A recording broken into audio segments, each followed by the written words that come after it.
good morning. You're watching Market Cafe on ET Now with me, Snehi Shah, and with me is Shreyansi Singh. Shreyansi, wishing you a very good morning.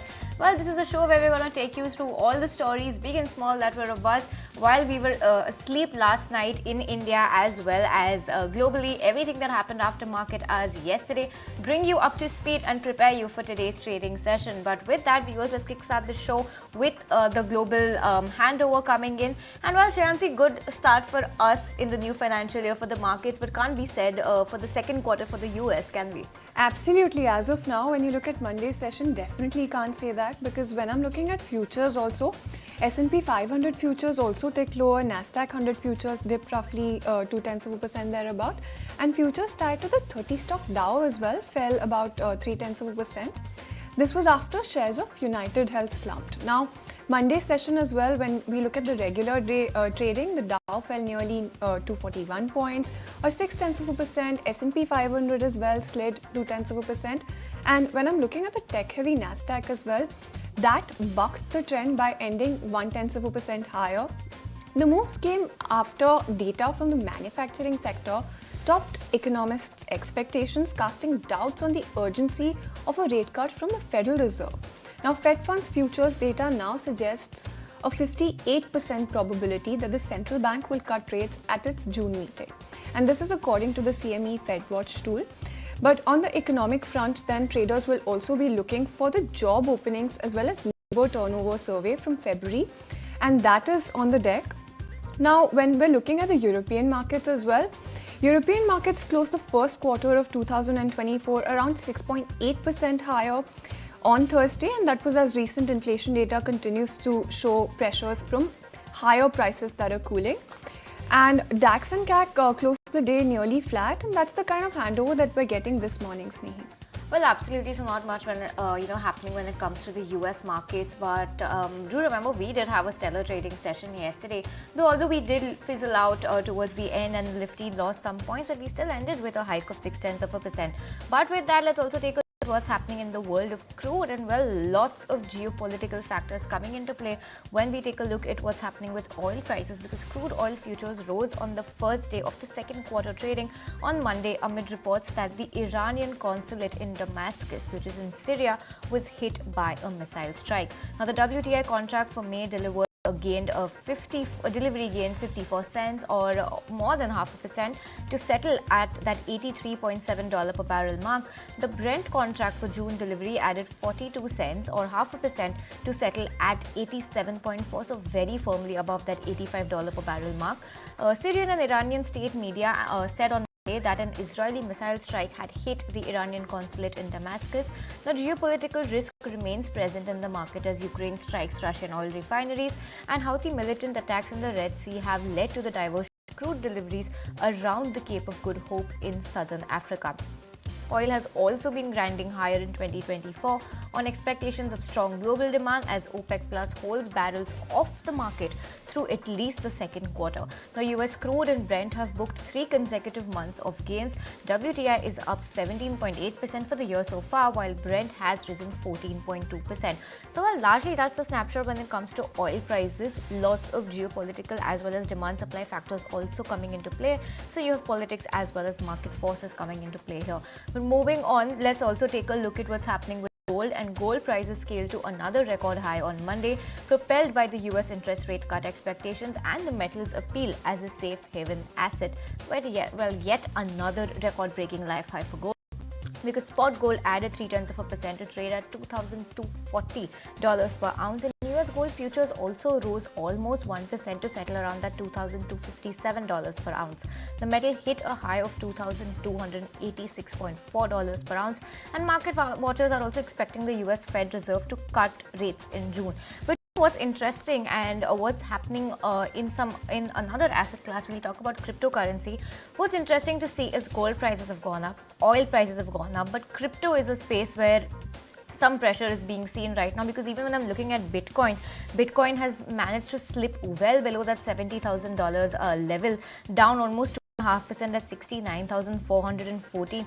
Ether is also down 4% as we speak. So, well, some positivity when it comes to other indices, but when you look at cryptocurrency, you're seeing a deep shade of red coming in over your Shansi. Absolutely, and when we're looking at events to watch, there's actually quite a lot lined up, right? So from the US, of course, the main event this week is going to be March's big payrolls report that is due on Friday. And when I'm looking at UK, manufacturing PMI data is key to watch. And from the Eurozone, there's CPI data as well. Markets were closed for Good Friday as well as Easter Monday. So as trade resumes, that data set is going to be coming out for the Eurozone. And let's take a look at some corporate action then. Last day to buy to be eligible for dividend for a host of counters like Bharat Dynamics, GPT Healthcare, TVS Holdings, etc. Now, in terms of other events, then US primary presidential voting in a lot of states, Connecticut, Delaware, New York, and Wisconsin as well. So keep an eye on that particular voting as well. And in terms of other events, then there's Thailand's Senate that will be reviewing same-sex marriage bill. So that judgment will be key to watch out for. Well, all right, with that, let's take a look at some global stories that we've been tracking for you bright and early morning, and all eyes will be on the commentary from the US Fed Chair Jerome Powell, seen pushing back on the perception that the central bank has grown more comfortable with inflation being higher for longer than expected, while in fact inflation in the United States has come down considerably from its 40-year highs. It still is above Fed's 2% target. Now, Powell added that the central bank remains committed to their inflation target, however, was unable to pin a timeline for the rate cuts this year. He also added that the Fed Reserve will eventually achieve their goal of policy easing sometime this year, which is in line with what the market is anticipating. And staying with news flow from the US, then manufacturing activity in the country has witnessed growth for the first time in 1.5 years in March. The growth largely led by pickup in production. However, employment at factories remained subdued and prices for inputs pushed higher. Manufacturing PMI increased to 50.3 last month, the highest and first reading above 50 since September of 2022. Important to note that this rebound ended 16 straight months of contraction. Alright, well, and the new financial year is here with a lot of hope for the car market, and it is expected to cross the last year's record of maximum launches in India's car market's history. The car companies are trying to adapt to the increasing demands of customers with new style, design and features in the new upcoming cars. My colleague Sumit Chaturvedi filed this special report with the top names in the pack. Listen in.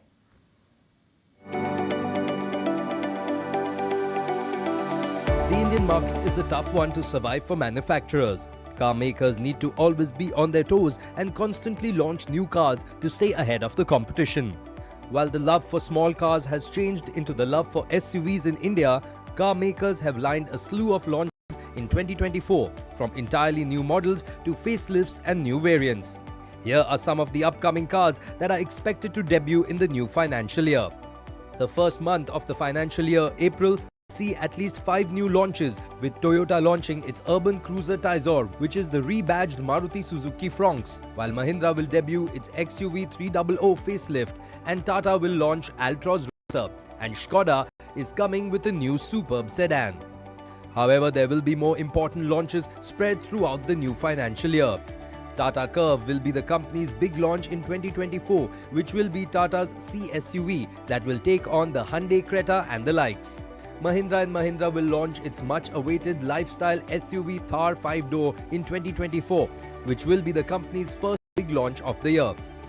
With bigger dimensions, the Thar 5-door is also going to get different interiors and more features like a sunroof and a bigger infotainment system. Hyundai's Alcazar facelift variant of its 7-seater MPV that will come with a new front design and updated features. Maruti Suzuki's popular models Swift and Dzire are getting much needed changes, with the all-new Swift and Dzire expected to be launched in the new year. The cars have already been shown in Japan. There will be a couple of new electric vehicle launches, including Hyundai Creta EV that is expected by the end of 2024. It is expected to come with a similar design to the Creta facelift with some EV-specific changes. The Creta EV could have a 45 kWh battery pack with a likely range of over 480 kilometers.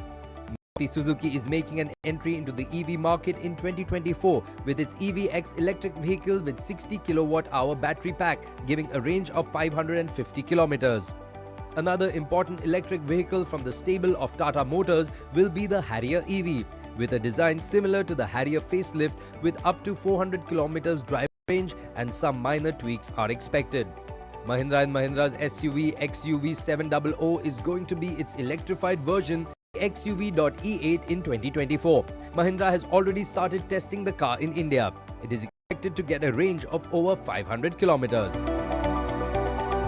Alright then, let's get a move on then and take a look at how the Asian markets are faring then. Asia Pacific markets were largely mixed, but right now we see the course turning a little bit towards to depict a little bit of a positive bias. So when I'm looking at Kospi is up about 0.1%. It was earlier down 0.3%, and South Korea's March inflation rate held steady at 3.1%, in line with expectations from economists polled by Reuters. And that data set is definitely important, and we've seen Kospi not doing all that much though. Now, Australia's factory activity as well contracted at its fastest pace since May 2020, with its Purchasing Managers Index sliding to 47.3 in March from 47.8 in February. Now, when I'm looking at ASX 200, that's not doing all that much, but earlier in the session, it did climb to fresh all-time highs, currently hovering near those levels as we speak. When we look at Nikkei as well, that rebounded slightly and is currently up about 0.3% thereabout, but Hang Seng is decidedly higher. So when we look at Hang Seng, that is up 2.3%. So good moves coming in when we look at Hang Seng then. And Shanghai as well is up about 0.1%. Not decidedly higher, but up regardless. So that's largely the handover coming in from the Asian markets, but definitely key to watch how it pans out for us, right, Snehi? Well, absolutely, because it's interesting to note on a spot basis, we managed to close at 22,462 yesterday, implied at 22,546. So when you take a look at it on a spot basis, it's a rather gap up open for us. But when you compare it with Nifty futures, Nifty futures yesterday closed at 22,611. In comparison of that, the implied open is rather tempered. So, well, when you look at a spot basis, good start for us. When you look at it from a futures basis, a slightly tepid start is what the implied open is indicating. So, well, we'll actually have to see how this trading session will pan out for us, because remember, handover from Europe has come in pretty well. Your oil prices are doing pretty well, but it is Wall Street that was under pressure a little bit yesterday. So we'll see how the global macros also pour over and pan out for us this morning. But with that, here's the Power Pack lineup that we have for you on the market. Starting at 9:20 a.m., we'll be joined by Tahir Badsha, the CIO at Invesco Mutual Fund, and he will be here to talk about the themes that he's liking and how he is planning to beat the street with his strategies of navigating the market. Followed by that, at 9:30, we'll be joined by Shrivar Kheruka, the Managing Director at Borosil, and he'll be here to talk about the production outlook of the company and the company's plans going ahead.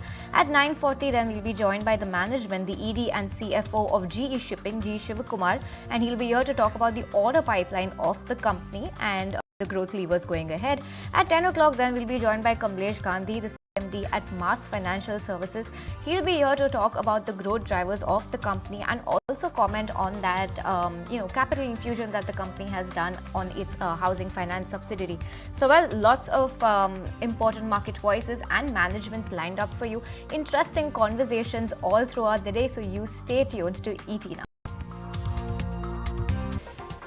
Hi there, welcome back. Still watching Market Cafe on ET Now. Now it's a new year and the market has already scaled new highs, but which stocks will ride this rally in this financial year? What's the street verdict? What's the word out there? Somit is getting us the list of the stocks with the highest return potential over the next 12 months. Good morning, Somit. Take it away.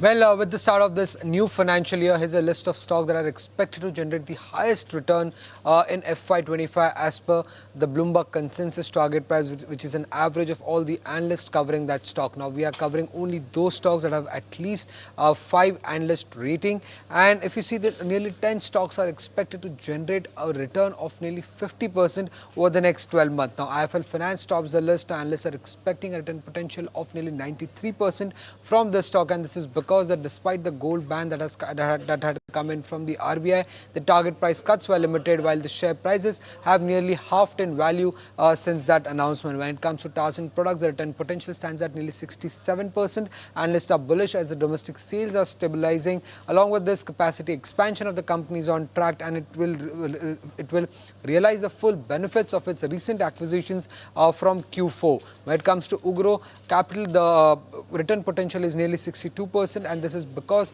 analysts are bullish on the huge MSCI MSME potential that is there going forward. Along with this, the company's asset quality is healthy and operating leverage are expected to boost its return ratios going forward. When it comes to Fusion Microfinance, it's the fact that NBFC has fully front-loaded all its stress. Hence, the FY25 is expected to be a clean start for the company, and hence analysts continue to remain bullish on that stock. When it comes to Spandana Spurti, it is the fact that the management has a strong and a solid track record of growth, and also the growth guidance given by the company is quite strong. Apart from that, it's Gokal Das Exports, which has a strong return potential on the back of improving traction when it comes to the export market, expectations of strong Q4 sales, and also clearing up of the inventory in domestic as well as in the international market. Apart from that, it's Arvind, Somani Ceramics and Suntech Realty, which is expected to give a return potential of nearly 50 to 54%. And lastly, it's Ujjivan, a small finance bank, which is expected to give a return potential of nearly 49%. Analysts continue to remain bullish on this stock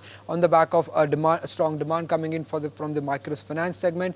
Guidance given by the company is strong, and the reverse merger is also expected to lead to some also expected to lead to some synergies going forward, and hence analysts continue to remain bullish on that counter. Right, Samit, so that's about the stocks with the highest return potential. But while you're with us, how are airfares shaping up ahead of summer travel demand, and which are the trending airfares for the most popular domestic routes in the country then?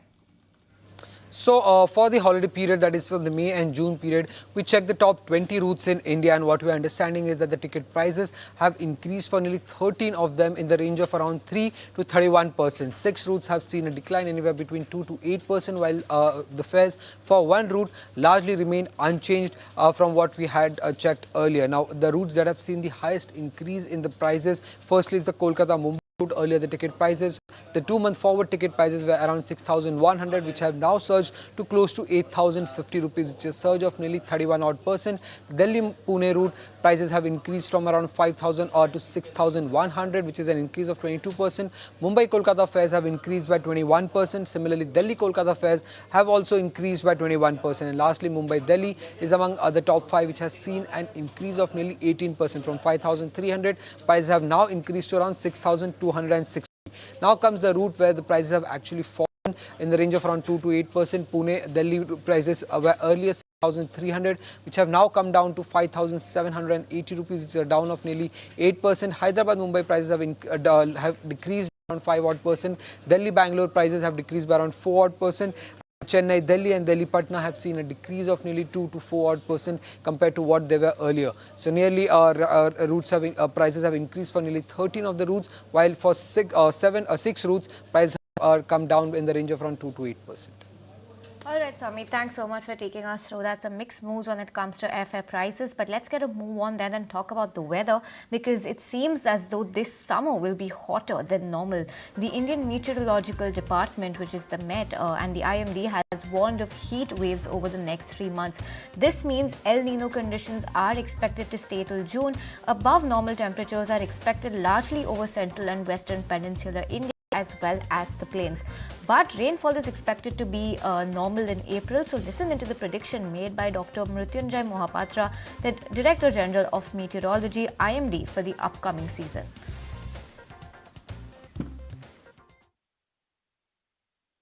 If I look at the forecast for heat wave during the period April to June, left-hand side diagram is the climatology of heat wave. Usually you get in the month of June, in this period April to June, you get heat wave conditions for northern India, central India, northern peninsula.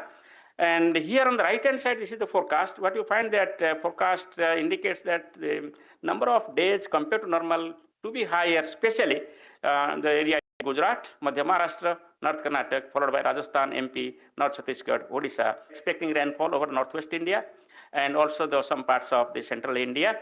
And rainfall for the country as a whole is expected to be normal. Normal is defined as 88% to 112% of the long period average. The long period average rainfall for the country as a whole is 39.2 millimeters. El Nino and La Nina conditions, at present El Nino conditions are continuing. You can see from this diagram, El Nino conditions are expected to continue during April month and May month. But in the monsoon season, it is expected to become the neutral conditions. All right, that's the word coming in on the El Nino phenomenon as well as the weather. But moving on to an ET Now exclusive, then we learned from reliable sources that the oil ministry is readying first 100 days agenda for the new government, which is likely to be submitted to the cabinet secretariat by the end of this month. Prakash Priyadarshi filed this report earlier. Take a look. Yes, we are learning from our sources that the oil ministry has just started working on first 100 days agenda of the new government, and various proposals are being taken into consideration. We are given to understand that the government is likely to announce an incentive scheme for natural gas pipeline infrastructure in the country. As per the proposals, financial incentives would be given to the companies for connecting CBG plant with city gas distribution network. A very significant development coming in, as the government is likely to bear 50% of the overall project cost under this scheme. These proposals would be sent to the cabinet secretariat by end of this month. Sources are also informing that the oil ministry is working on a fresh proposal to launch a PLI scheme for oil and gas sector, where incentives would be given to the companies on manufacturing of equipment being used in city gas distribution network. Again, a very significant development coming in. Along with that, sources are also informing that the marketing-related reforms are also being chalked out by the government, where marketing and pipeline infrastructure would be developed for all kind of new energy sources that include green hydrogen, green ammonia, compressed biogas plant, among others.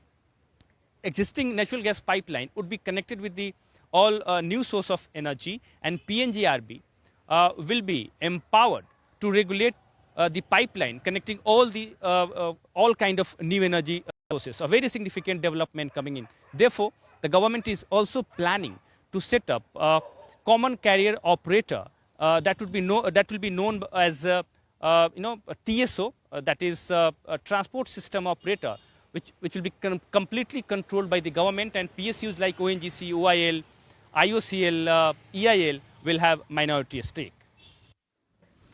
Well, Prakash, thanks so much for taking us through all of those exclusive details. Now, let's talk about some data coming in. The Finance Ministry has released GST collection for the month of March, and the gross revenue collections have come in at 1.7 lakh crore rupees, making it the second highest monthly collection in the previous financial year. My colleague Sumit is here to break down these numbers for us. Sumit, take it away. Showing buoyancy in the economy, Ministry of Finance has released the monthly GST numbers, according to which it's the second highest GST number in the month of March. It stands at 1.78 lakh crore rupees. The increase is about 11.8%. Talking about the overall year, it has overall been a 20.18 lakh crore rupees of annual revenue, and it's 11.7% growth overall as far as GST is concerned. Main reason of this good collection is the domestic GST that's showing the good growth. Talking about the division overall, CGST is 34,352 crore rupees, state goods and services tax 43,746 crore rupees. Cess is good part is around 12,259 crore rupees, and IGST is 87,947 crore rupees. A good year in number of in terms of GST collection as far as the last financial year is concerned. Today is the first day when the data for March month and the last financial year has come. All right, thanks Sumit for all of those updates. But time for a quick break then. When we come back, we'll take a look at some more stock-specific news.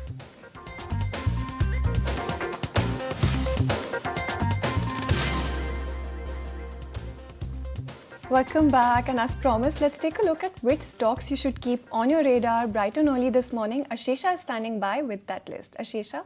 Well, yes, first up, let's talk about South Indian Bank, and this one is in focus on the back of operational data the quarter gone by, where deposits have seen an uptick of about 11% on a year-on-year basis and 2.8% on a sequential basis.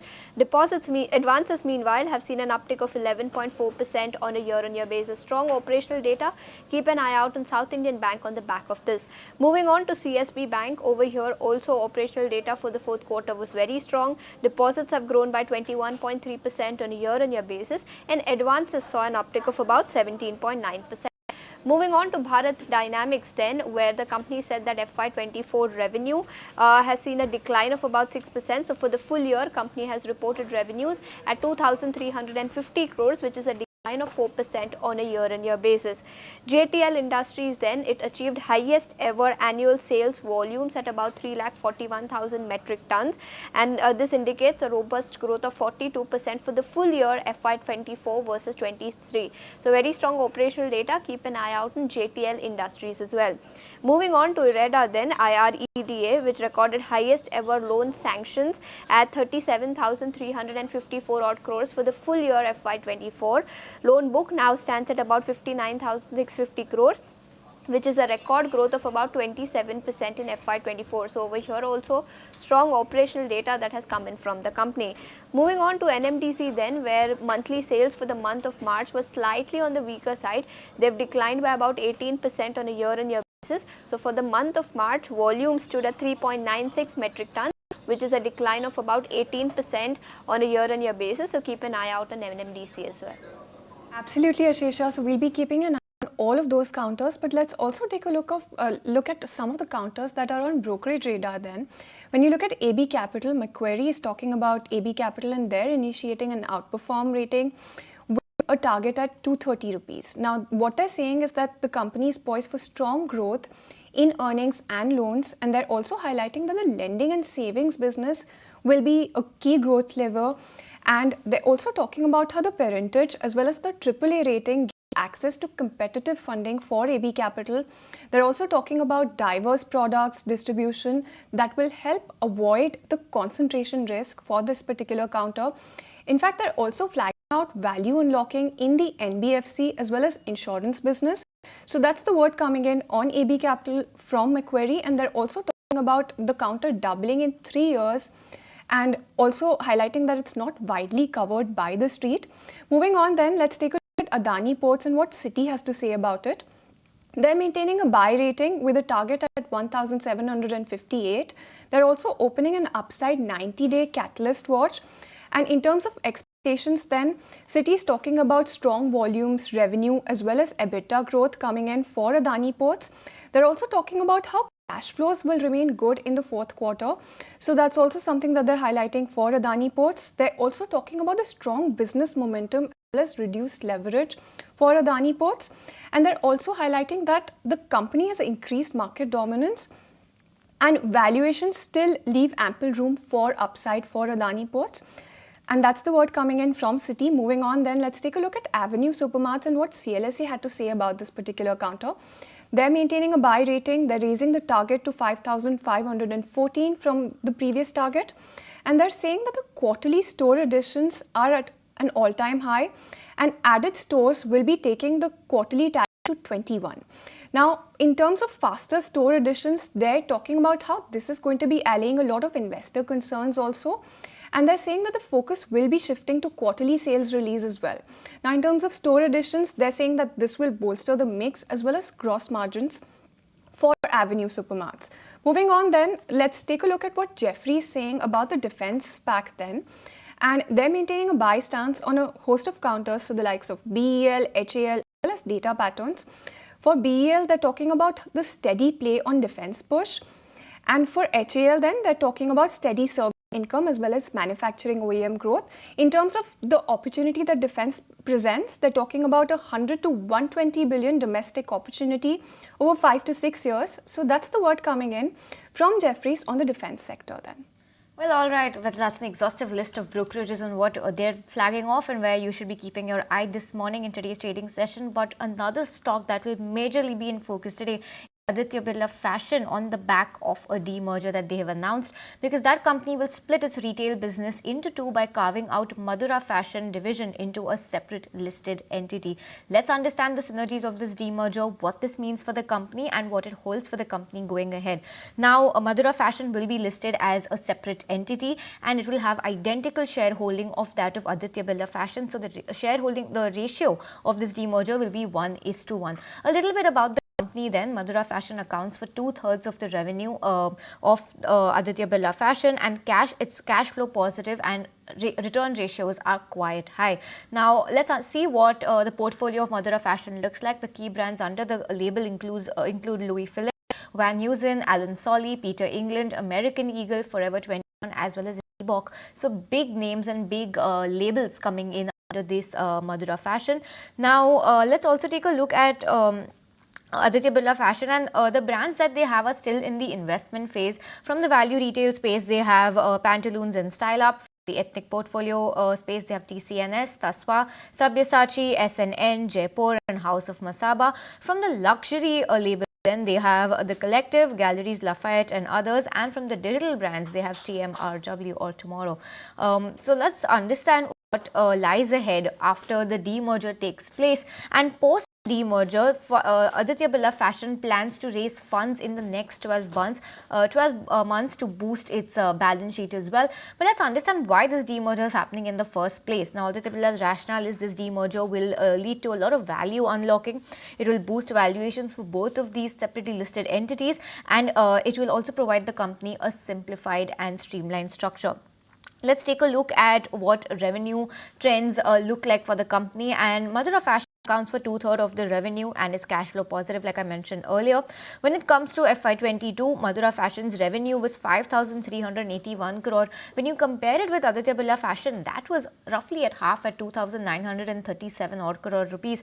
And for the 9 months, also 9 months of FY24, Madura Fashion has outperformed Aditya Birla Fashion retail as a whole group. So Madura Fashion logged in 7,696 crores for the 9 months of FY24, and Aditya Birla Fashion for the same time period logged in only 4,484 crore rupees. Also, on the EBITDA front, Madura Fashion is consistently logging in much more when it comes to as compared to Aditya Birla Fashion. What's key to compare is, now let's compare two big players in this fashion retail segment. Let's compare Aditya Birla Fashion and let's take a look at what Trent is doing, how Trent is faring side by side. When you look at it from a 3-year CAGR on a percentage point of view, Aditya Birla Fashion, the revenue is 12% and Trent has grown by 33% over a 3-year CAGR period. EBITDA for Aditya Birla Fashion at 17%, while for Trent it is 47%, so almost 4 times compared to Aditya Birla Fashion. That's what the EBITDA growth of Trent has been over a 3-year CAGR.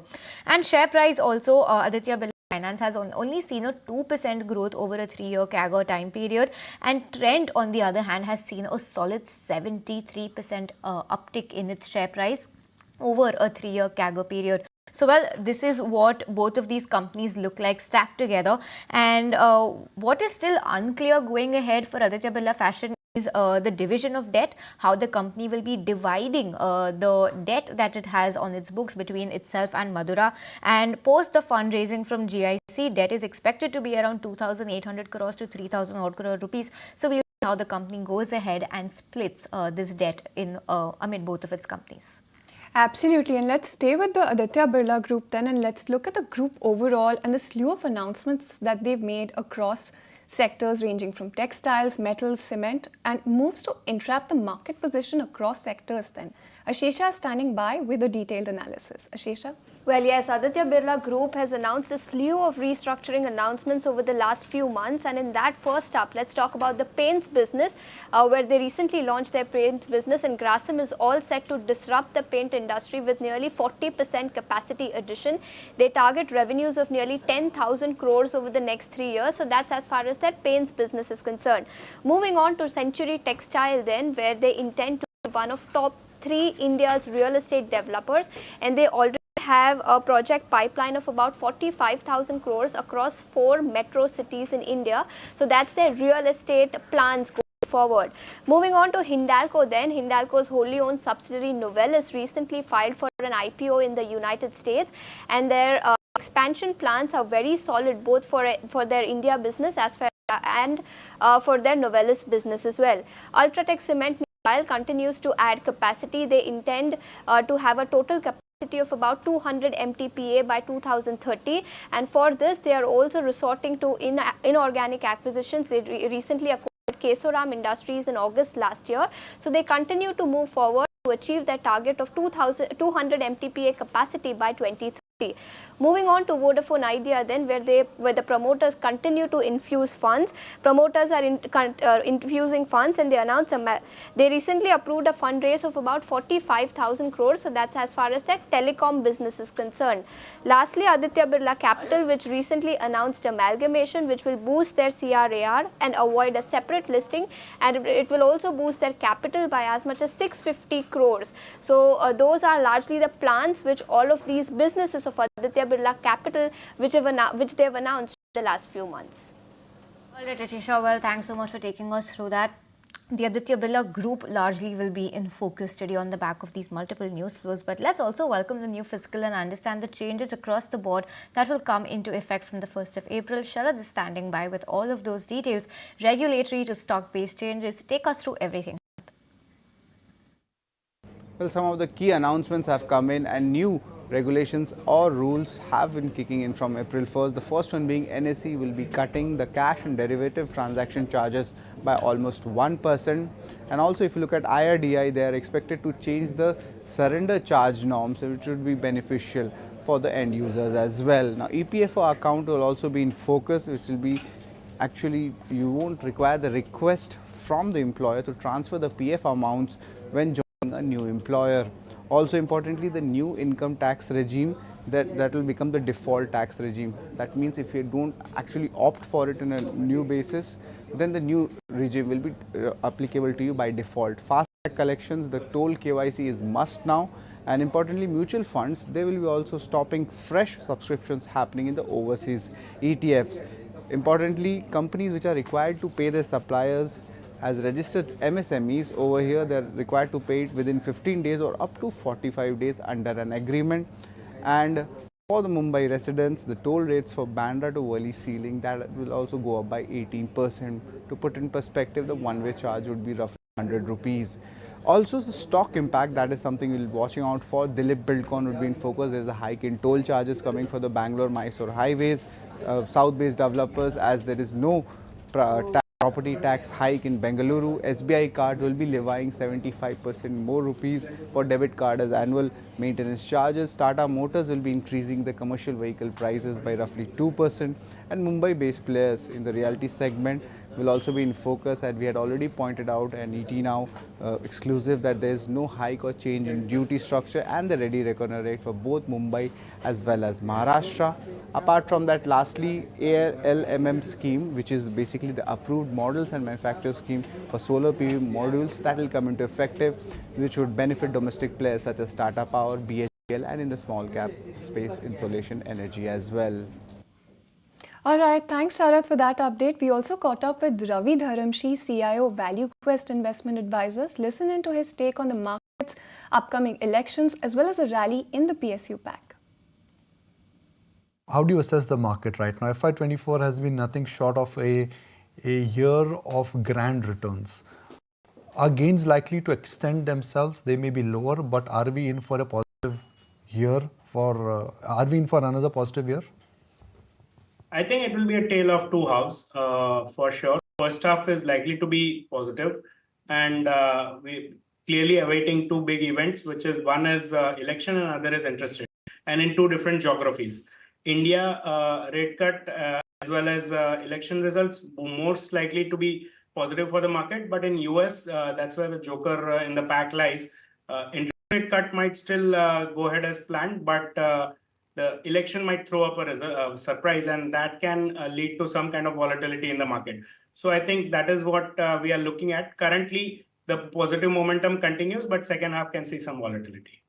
And why do you think second half will see volatility? Is it because of US elections? Yes, US election is the key over here. And once all these events are also out of the, kind of markets have kind of factored that in, then we will probably be to looking at the earnings, and that can actually throw up some negative surprises also, because not everything is firing in full cylinder as one would expect. Everything is not firing full cylinders. What exactly are we referring to? So clearly the rural consumer is not yet, doing very well. The discretionary consumption at the bottom of the pyramid is not doing very well. Exports are not that strong. So those are the areas of concern from the larger macro point of view. However, that's where the opportunity also lies.